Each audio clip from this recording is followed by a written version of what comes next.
Salam alaikum, bonjour, j'espère que vous allez bien, j'espère que vous allez très très bien, que vous portez à merveille. Je suis très ravie de vous retrouver aujourd'hui pour une nouvelle vidéo. Cette fois-ci, je suis dans ma cuisine. Je vais vous montrer, je vais faire un mini retour de course, plutôt légumes, fruits, voilà, les herbes, tout ça. Et puis je vais partager avec vous deux recettes que j'avais fait la veille. Voilà, la veille avant mon retour de course et tout vous expliquer étape par étape, les ingrédients, tout ça. Mais on va commencer d'abord par le retour de course. Alors, mon mari est allé faire les courses niveau fruits et légumes parce que là, on en avait besoin. J'avais vraiment plus rien. Du persil, de la coriandre. Je vais vous montrer comment je procède pour le nettoyage. J'ai un petit peu tout, de la salade, une aubergine, de la tomate cerise, un peu de raisin. Vous allez voir par la suite. Là, je commence toujours quand j'achète du persil et de la coriandre. C'est ce que je fais vraiment en premier. C'est ma première tâche que je fais dans ma cuisine. C'est-à-dire que d'abord, j'enlève les grandes tiges, j'enlève ce qui est pas bon. Là, je vais commencer par la coriandre.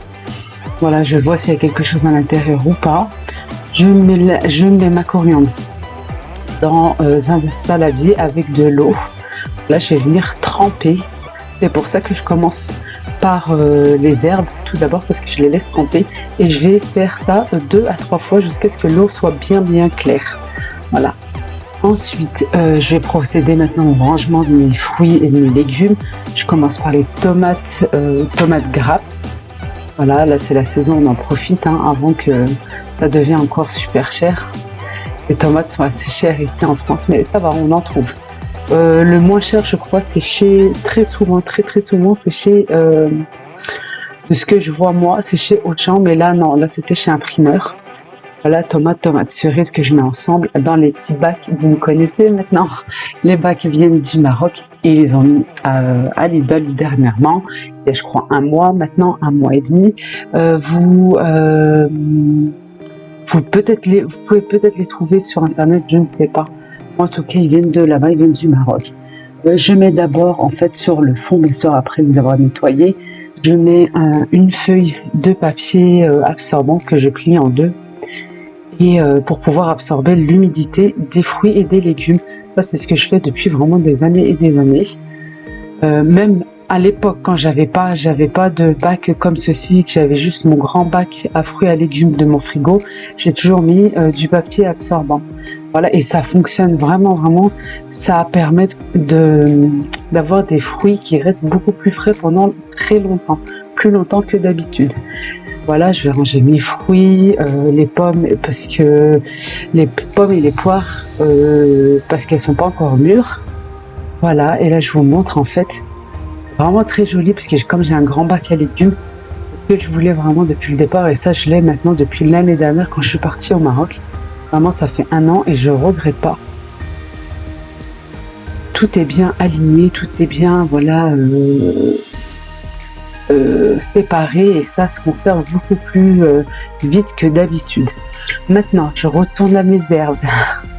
Je prends la coriandre que j'ai bien lavé à plusieurs reprises jusqu'à ce que, je vous ai bien dit, l'eau soit bien claire. Attention, il y a de l'herbe, tout ça peut avoir des petites bêtes aussi.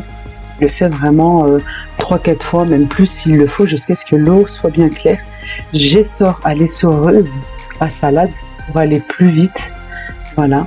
Et je vais venir hacher grossièrement au couteau et après dans mon hachoir électrique. Et maintenant, je fais la même chose avec le persil plat. Parfois, j'achète aussi du persil frisé. Ça donne vraiment un très bon goût. J'aime beaucoup, moi, le persil. C'est quelque chose que j'aime beaucoup, vraiment. Et je vais venir les mélanger tous les deux, en fait, le persil, et la coriandre. Vous voyez, j'avais transvasé dans mon bol à robot.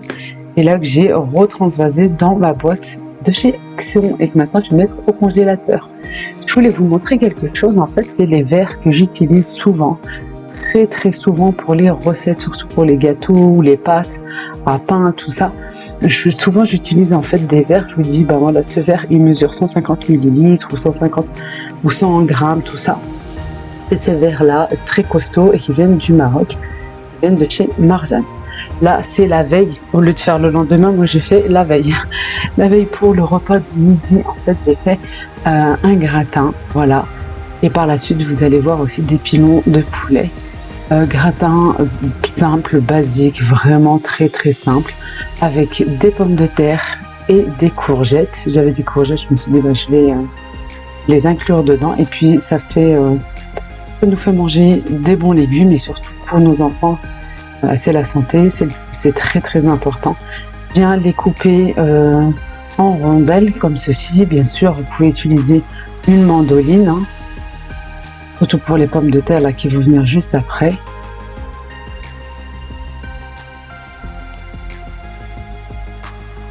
Pareil pour les pommes de terre, comme je vous ai dit, pommes de terre assez fines. Vous pouvez les pré-cuire aussi, bien sûr, dans de l'eau. Ça sera que meilleur parce que ça va aller beaucoup plus vite niveau cuisson au four. Moi, j'ai décidé de mettre tout au four d'un coup, ou bien sûr à la vapeur aussi. Vous pouvez les pré-cuire à la vapeur aussi, c'est très bien. Là, pour notre gratin, on a besoin de 3 œufs entiers.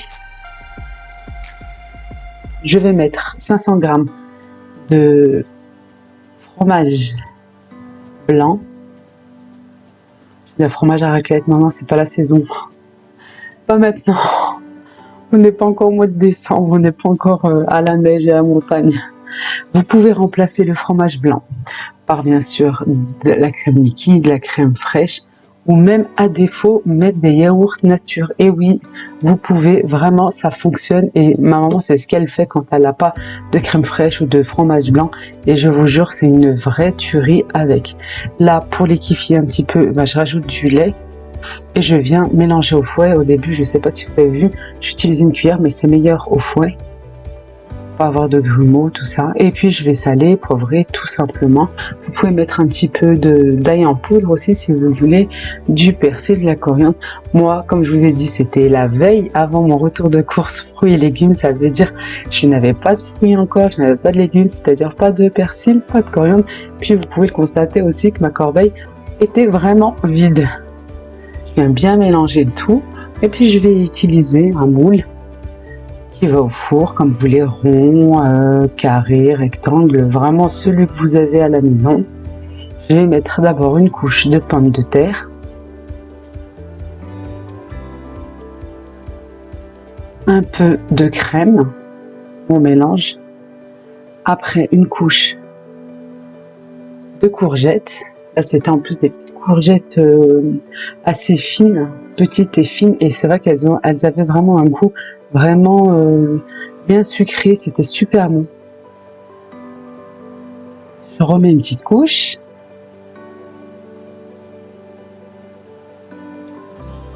Et là, je vais mettre de la charcuterie.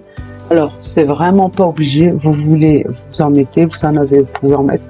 Vous ne voulez pas, vous en avez pas, vous n'êtes pas obligé, pas du tout, hein. Après, je mets un petit peu de gruyère, j'aurais pu mettre encore un peu de sauce. Ouais, là, je vais mettre maintenant.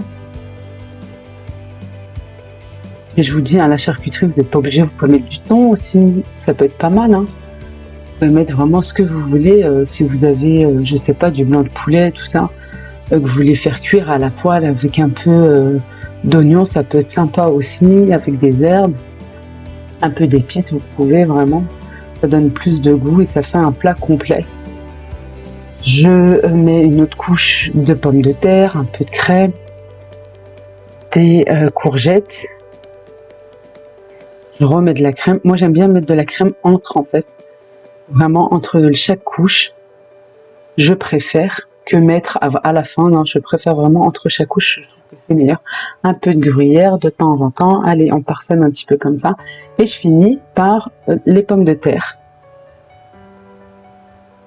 Il me reste un peu de sauce. Alors je vais mettre aussi de la sauce par-dessus pour couvrir le tout.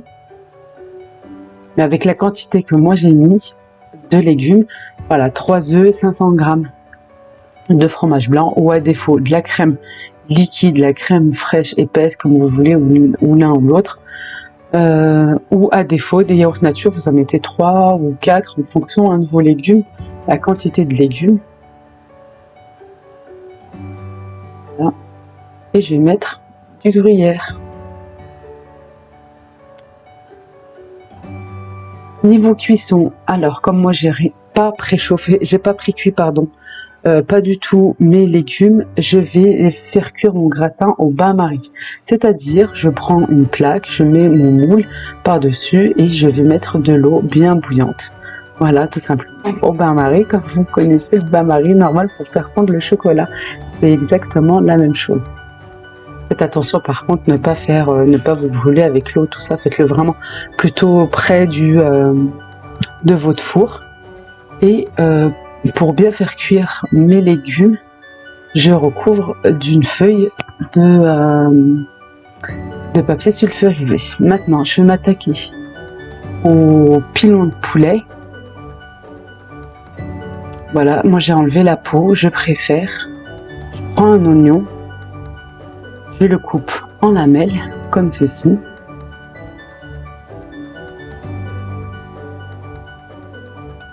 Moi j'ai utilisé un gros oignon, sinon vous pouvez en mettre 2 ou 1,5, hein, selon la taille de votre oignon. Ensuite, je vais mettre 2 gousses d'ail. J'ai mis un oignon, en fait, c'est pour avoir de la sauce. Vous allez voir par la suite,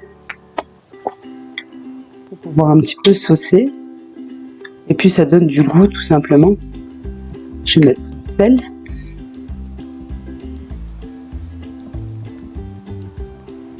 Du poivre. Un petit peu de cumin. Du curcuma aussi. Voilà le cumin. Du gingembre. Du paprika. Et si vous voulez, vous pouvez mettre un petit peu ou d'harissa ou de piment en poudre ou de la sauce piquante comme vous voulez. Et regardez, vraiment un fond d'eau. Là, je vous explique bien, je vous fais bien montrer un fond d'eau. Et oui, simplement, et il faut pas beaucoup d'eau pour avoir de la sauce. Parce que les oignons, pourquoi j'ai mis autant d'oignons? Parce que les oignons, quand ils vont cuire, rendent de l'eau. Mais attention, il faut faire cuire vraiment à feu doux. Je vous le répète, à feu doux, et en plus le poulet cuit vraiment assez vite. C'est pas des gros pilons, c'est pas, voilà, vous pouvez mettre des cuisses entières, vous pouvez mettre du poulet en morceaux, vous pouvez mettre du blanc aussi ou mélanger. C'est comme vous le voulez, c'est vraiment en fonction de vos envies, en fonction de ce que vous avez. Et je viens fermer à la cocotte. Oui, je vais faire cuire mon poulet à la cocotte avec la soupape. Et vraiment, je répète encore une fois, à feu doux. Il faut entre peut-être 15 et 20 minutes, comme c'est vraiment à feu doux. Et voilà, notre repas est prêt. Regardez, les pilons de poulet, je les ai fait passer sans sauce.